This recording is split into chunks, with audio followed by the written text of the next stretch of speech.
जय हिंद, जय शिवराय मित्रांनो. आज मुलांचा डेमो आहे. डेमोला सर्व मुलांना माहिती सांगितली गेली. आता बॉईज पहिला 1600 होणार. 1600 खूप महत्त्वाचा असतो. 1600ला तुम्हाला आउट ऑफ पाहिजेत, नाही तर 18 मार्क तरी पाहिजेत. मुलं बघा आपली किती जोशमध्ये धावत आहेत. असा जोश मुलांमध्ये असेल तर 1600 नक्की आउट ऑफ पडेल. आता मुलींचा 800 मीटर घेत आहे.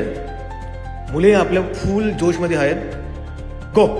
मुली पण जोशमध्ये धावत आहेत. आता बघा मुलींना त्यांचा टायमिंग तर खूप छान पडतो. असा जोश असेल तर 800 मीटर पण आउट ऑफ पडणार मुलींचा. चल घे फास्ट, खेच खेच. असा आपल्या मुलांमध्ये जोश आहे. 800 मीटर झाल्यानंतर गोळा फेक मुलांचा घेतला.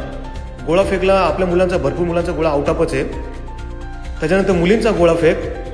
मुलींना गोळा आउट ऑफच पाहिजे, जेणेकरून 15 मार्क हातातले भेटतील. गोळ्याचे 15 मार्क सोडायचे नाही आहेत, मग ते बॉईज असो या गर्ल्स असू दे. त्याच्यानंतर 100 मीटरला आपल्या मुलांचा स्पीड बघू शकता तुम्ही. फुल स्पीड आपल्या मुलांचा. आणि डेमो असल्यामुळे मुलांमध्ये एक जोश वेगळाच आहे, जेणेकरून भरतीला ते चांगलं ग्राउंड देऊ शकतात. 100 मीटरला कमीत कमी तुम्हाला 12 मार्क तरी पाहिजेत. 100 मीटर झाल्यानंतर, सगळ्या इव्हेंट झाल्यानंतर आपण मुलांना प्रॉपर मार्क सांगितले.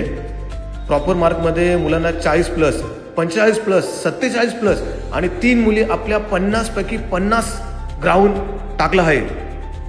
ग्राउंड झाल्यानंतर मुलांना चांगलं ग्राउंड पडल्यामुळे त्यांना बक्षीस देण्यात आली. बक्षीस देण्याचं कारण आहे की त्यांचा एक उत्साह वाढेल, त्यांना प्रोत्साहन भेटेल आणि पुढचा डेमो चांगला देतील अजून.